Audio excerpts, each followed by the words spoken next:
Question number 5. We're given a table that reflects the performance of the kwacha in the past 2 quarters of 2021. And you have been given this information to study and also to present in line graphs. So to start with, this component of Comskils allows you to understand data presentation. We can present data in different ways. Data can be presented using what we call line graphs, which are simply graphs that look like this. Just a line graph. Okay. So graphs will look like this.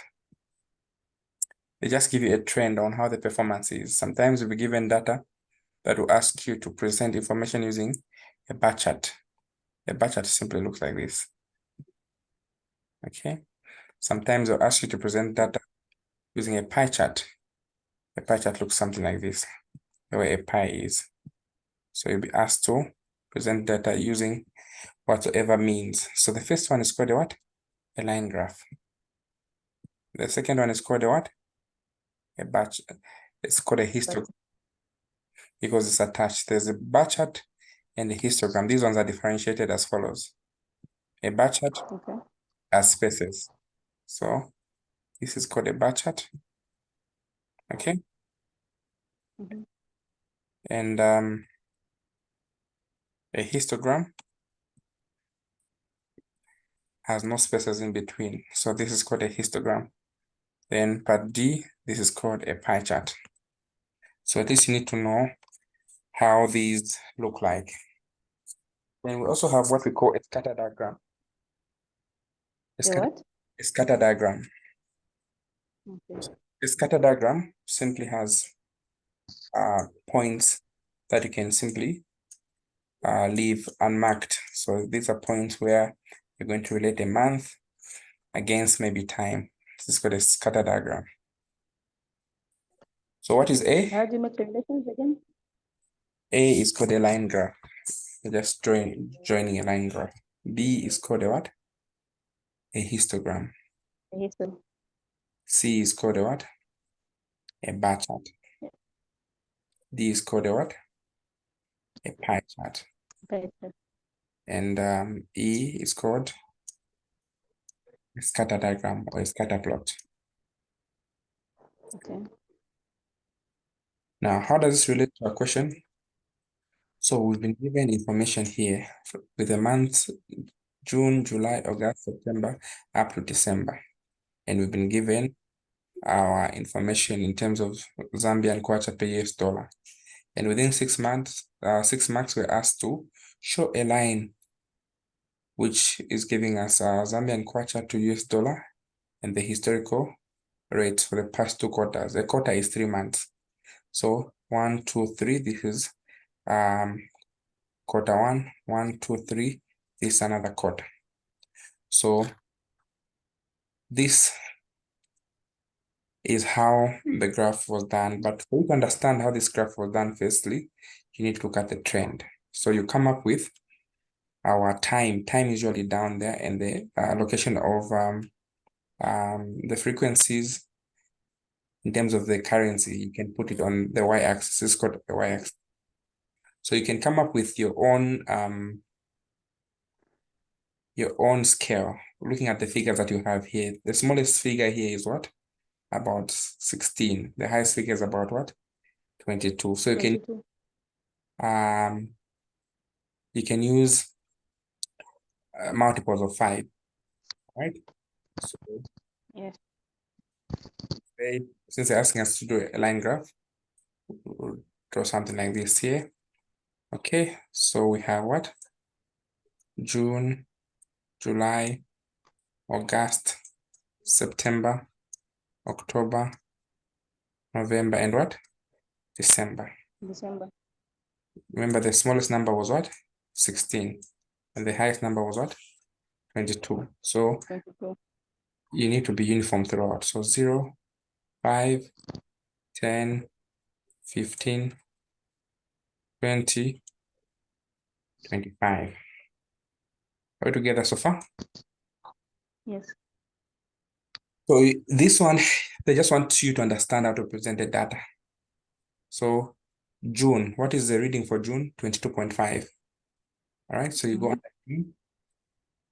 This is June 20 is there. 22.5 is somewhere there. You can put an X there. Mm. The next month is what? July, July. 22.62. So you need to learn approximations. So July 22.62, so slightly above there, right? Oh, just not there. The next one is what? August, right? What is the Yes. reading? 19.25. Are you together? We go to Yes. 19.25. That's near 20 there. Okay. Then August, September. So what's got the reading for September? We go back here. September is what? 16.07. Okay. Yes. So 16.07 somewhere there, about 15. Okay, you put your point there. Then we'll go to October. October, it's now going up. You can see October 17.71. So 17.71. October 17, somewhere here. Okay, then November is what? 17.26. 2.26. So it's slightly lower than, right? 17.26. Mm. So slightly lower than. Then December is what? 17.79. It's gone up again. So slightly up. So you just need to just draw a line that will represent the data. All right. It's just a trend. Okay. All right. So this is how. So 6 marks here, you need to indicate the time allocation. Down there, we have what? Months. Then here we have ZMK. So you get your marks for that as well. Here it's time in what? In months. So you say time in months. And here you cannot say the currency. ZMK against what? The US dollar. So showing you a trend. So you can see this is how the chart is supposed to come. This is how you get your 6 marks. Okay. Is that clear? Yes, sir. You can remember this, huh? I can remember very well. Okay. So we've done the plotting. Now, explain any 3 advantages of using graphical communication. So this graphical communication has its own advantages. So I'm going to read them out. So I've done 3 presentations. You can read any which is easier. The first advantage of graphic presentation, it gives clarity and simplicity. So when data is presented, like we've done here, the advantage for a layman is that it allows information which is complex to be presented in a very clear and easy, understandable manner. For those of people who don't understand currency, they could tell to say, okay, Zambia, the performance of the currency, it was better here, it went down there, and it started going up. It's easy to understand, other than understanding what this US dollar is. So it's easy for clarity and simplicity, number one. Number two, it is efficient for data representation. So usually when you have huge amounts of data that are complex to understand, individuals can simply go through patterns that would be easy for them to save time and ultimately understand the overall communication that is happening. So in this information above, our performance was very okay. If this was in Zambia, for instance, elections, the way in September, you can tell that before September, our currency was doing fine. After that, it went down. Okay, so it's number 2, efficient data representation. Number 3, enhanced retention Enhanced. and understanding. So it improves the retention and understanding. So visuals are easy to remember than text. So visuals will give people a likelihood of understanding complicated concepts by easily conveying them into visuals. They're able to use aid to remember, to retain the information. So we've talked about three important things. Number one, clarity and simplicity. They are very clear. They are simple to understand. Number two, it is efficient representation. So meaning it compresses huge amounts of data into memorable data that you can easily remember, and also enhance retention and understanding. So this is the advantage of using graphic communication. Before I go to the other parts, I can also add these ones. It is effective for an illiterate receiver. It is effective for an illiterate receiver. So a person who has not gone to school can understand the graphical things. Then number two, it helps in oral communication.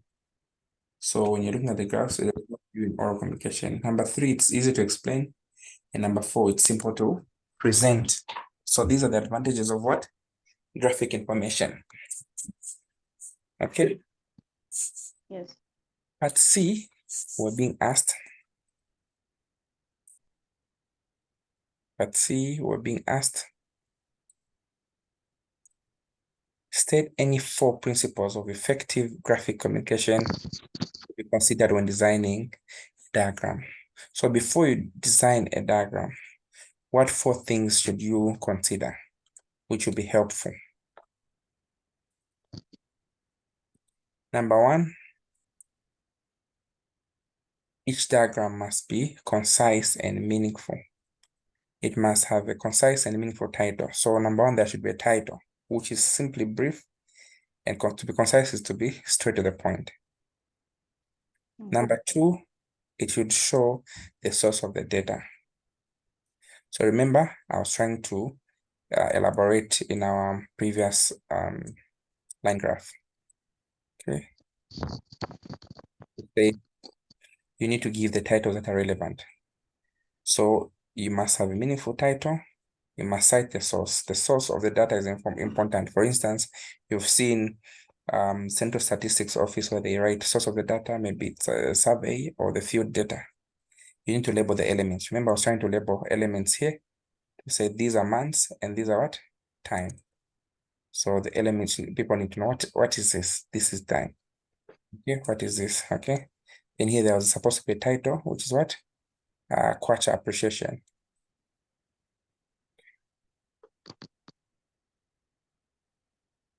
This is a title. It should be brief, concise. Okay. What other elements do we need to remember? Okay, the source of the data. Label the elements clearly. Keep the elements brief. Keep the presentation simple, and make the diagram large enough. All right, so let's go through them again. The first one is the title must be what? Concise and meaningful. It must be short. Number two, you should cite the source of the data, where you're getting the information. Number three, you should label the element, or the elements must be labeled. Number four, you keep the text in brief. Number five, you keep the presentation simple, and you need to make the diagram very large enough. Okay.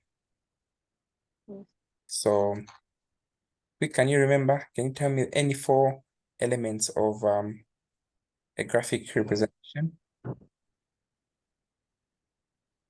Let me add 3 more to what I've just said. It must also be simple. Graphs must be simple. Avoid unnecessary details that will distract people from understanding. Remember, you draw a human body, you put eyes, you're explaining eyes can do that. No, just put eyes there. They also should be relevant. Every element of the graph must convey a particular information, must be relevant. Number 3, there should be consistency. Remember when I was saying, if you're drawing here, you can put here 3, you put 7, you put 10. The number here is consistent. You observed, right? There should be what? Consistency. All right. Then accuracy. You should ensure you are as accurate as possible. Remember, when we are plotting here, we're trying to at least estimate. Here it can be 30, and you put a mark there. It'd be as close as possible to being what? Accurate. So I've said 10 points, but I only need 4 points.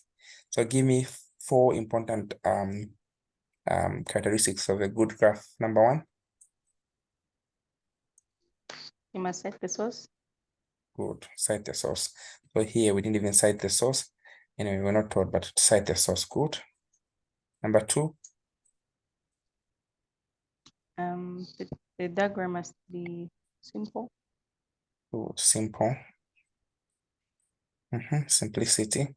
Avoid, if you're putting, avoid unnecessary what? Information. Number 3. It must be of relevance. Good. Must be relevant. So all details must not Relevant. deviate from the what? The main message. And number 4.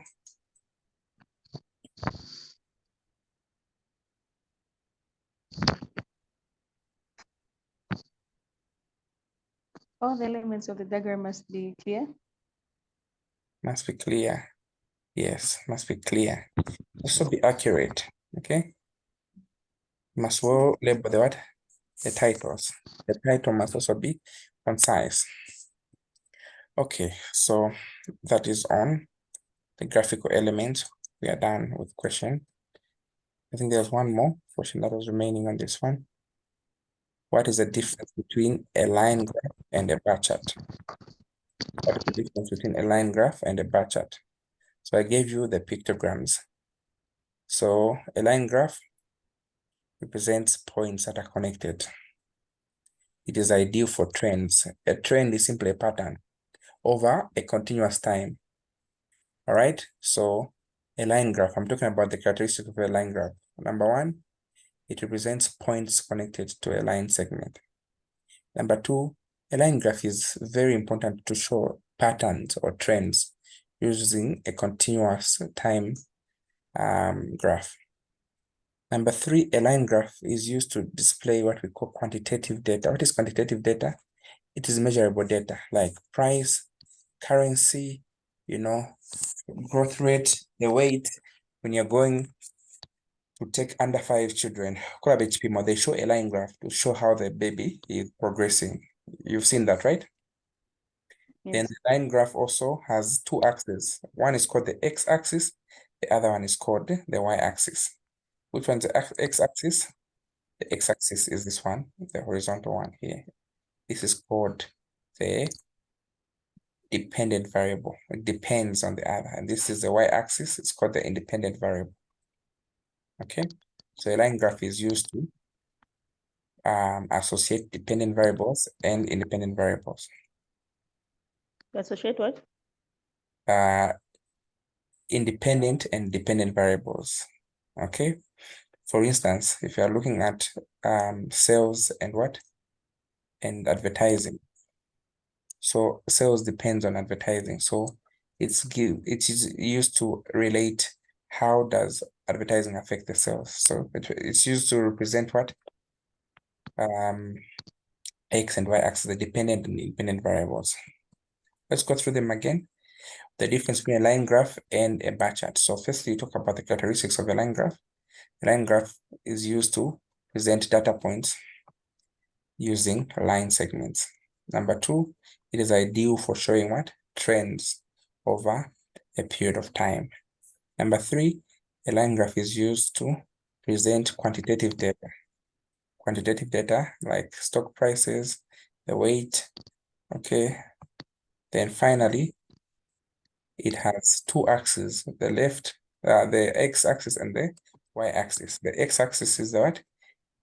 The dependent variable. The y-axis is the independent variable.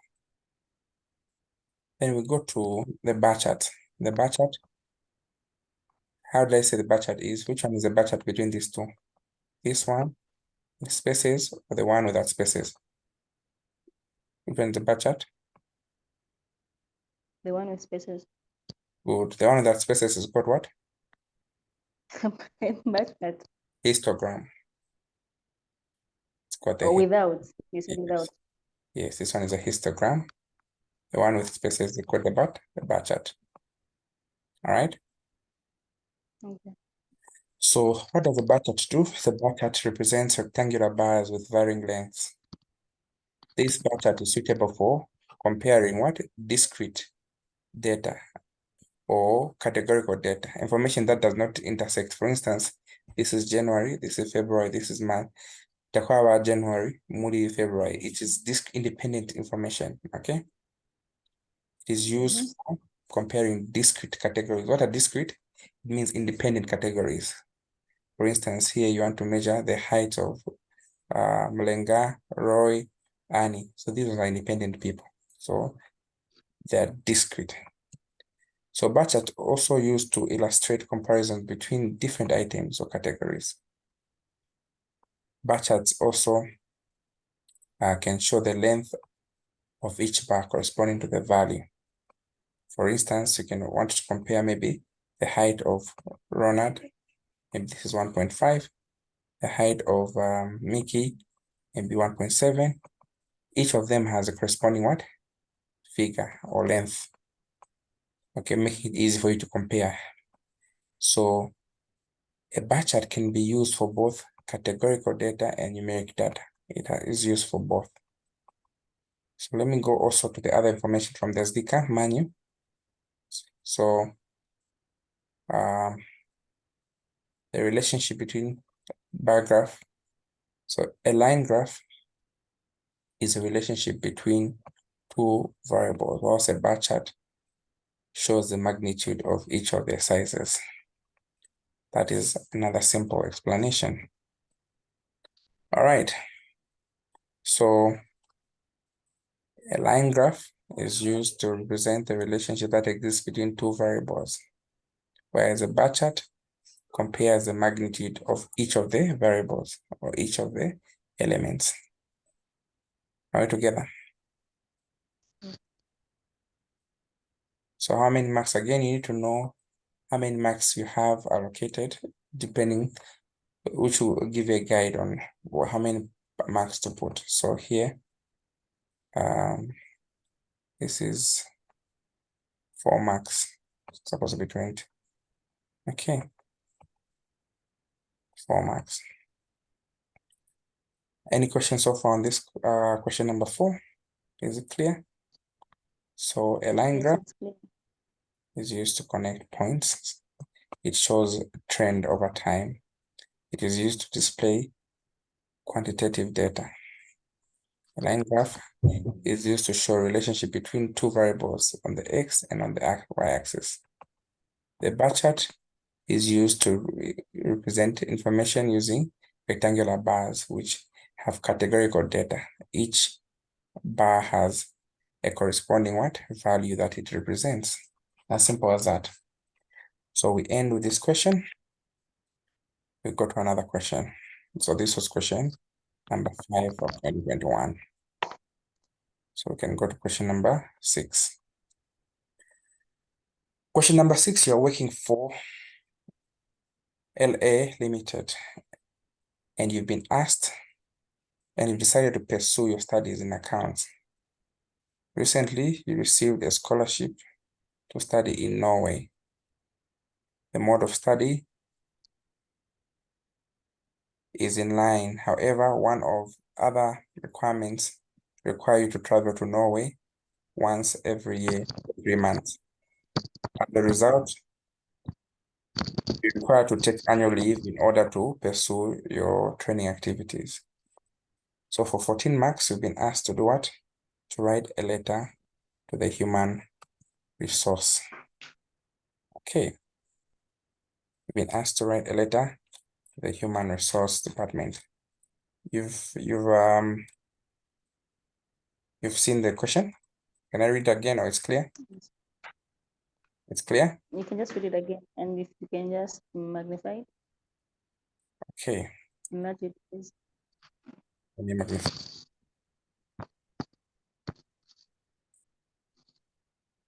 So you're working for LA Limited and decided to pursue your studies in accounts. Recently, you received a scholarship to study in Norway. The mode of study is online. However, one of the other requirements are that you need to travel to Norway once every year for 3 months. As a result, you'll be required to take annual leave in order to pursue your training activity. For 14 marks, you're asked to write what? To the human resource manager requesting for annual leave. In your letter, explain why you're taking off time and how long you'll be away. So let's come up with a letter. So you need to know the components of a letter. So I've drafted something for you follow through. You can write it in your own way, but let's look at this. So this letter to the human resource. So here you put your name, your address, your zip code, which is 1010-1 in Zambia. So your name, okay. So they'll follow even your name as you are putting there. So Mulenga, Yes. Chisanga. Chisenga or Chisanga? Chisanga. All right. Your address, North Rise, right? Yes.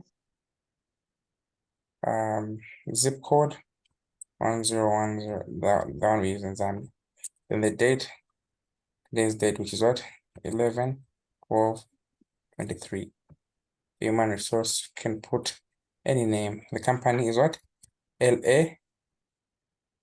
Limited. Okay, the company address can put any, zip code any. So you can come up with a name. So a letter must have what? A subject. Request for annual leave. You can begin. I hope this letter finds you well. I'm writing to formally request for an annual leave from my position at LA Limited. I have recently been awarded a scholarship to pursue my studies in accounts in Norway. The scholarship includes online courses for the majority of the year, the mandatory requirement to travel to Norway for 3 months. Already, this gives an introduction of what the requirements are. You get your 6 marks just for that intro. I believe that this opportunity will greatly enhance my skills and contribute to my professional development. The online courses will allow me to continue working remotely during the majority of the year, ensuring that my responsibility at LA Limited are not compromised. So this gives assurance to the owners of the company that you not steal their time. Also, it gives them hope that even as you start studying at that particular school, it's not only for your personal gain, it will improve the welfare of the company you're working for. The third paragraph, the annual leave is necessary to fulfill the on-site training requirement in Norway. I plan to take my leave for 3 months, consecutive months, starting from, you indicate the date, okay? You can say January 1st. So the period of time is important to let your employer know when you'll be away. You need to be very precise. I assure you that I will make every effort to ensure a smooth transition during my absence. I am open to discussing any preparations or arrangements that need to be made before I leave. So this also gives the employer that you're responsible enough not to leave without information.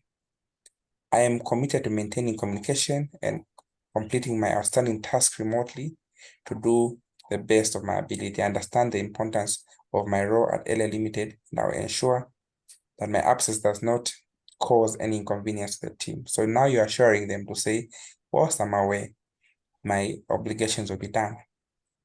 And lastly, thank them in advance. So I appreciate your understanding and support in this matter. Please let me know if there's any specific procedures or forms that need to be completed to formalize my request. I look forward to your positive response. Thank you for your time and consideration. Sincerely, you put your names and you sign off. So this is a 14-mark question that requires your careful scrutiny. You can't lose these marks. You cannot leave this exam paper without writing a letter. So the components of a letter must be outlined as have. Are we together? Yes. State 2 characteristics of written communication. Explain the following parts of the letter: ENC and PP. Okay, there's the letter. So characteristics of written communication, there are many characteristics. So number one, written communication has permanence. So when you write, you provide a permanent document which can be stored, which can be referred to, which can be revisited time and again. So this is one characteristic of written communication, which is above oral communication. Oral communication has no what? Proof or storability. Written communication is also legal and easy for documentation. Sometimes it binds you. It is used for reference purposes. Number two, characteristics of written communication is what? Clarity. So a well-drafted written communication allows for expression of ideas, proper grammar, punctuation, and also organization, which will contribute to clarity. Unlike verbal communication, where you're going to say things endlessly without careful formulation, because you need to plan. When you have a written document, you plan how it will flow. Okay.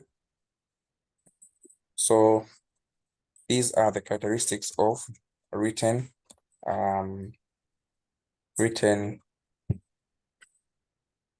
communication. So maybe I can add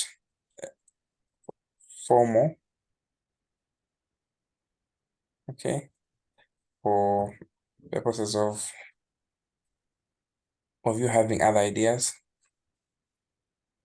Can I add some more? Yes, sir. Okay.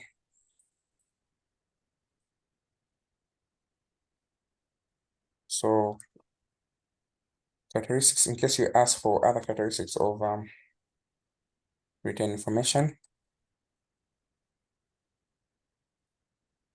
you could also add the aspect of conciseness. Written information can be concise. To be concise is brief, avoiding repetition. Consistency. Written communication will give a certain tone of consistency and style. Written information can also have aspect of completeness. So when you're written information to provide all the content and necessary details that are required to address an issue. Written communication also has an element of correctness. The grammar is edited, spelling, punctuation, errors are removed. Written communication also has an element of relevance. When you write something, it becomes formal. Written communication also has levels of precision. Precision means specific to what is intended to be communicated to avoid ambiguity. Written communication also has an aspect of accessibility. The intended audience access information time and again and refer to it. Now, below there are two acronyms that we need to understand is INC and what? PP. What do they stand for? So INC is a shortcut for enclosure or enclosed. So when you have additional information, when you are applying, down there you write INC, which means that find enclosed, maybe other academic qualifications, your NRC, down there. So it means there are other supporting documents that are enclosed. PP is a Latin term which is read as per procurteniam, which means that you are signing off on behalf of somebody. It is used when somebody is signing a letter on behalf of the MD, you write PP. It's on behalf of somebody.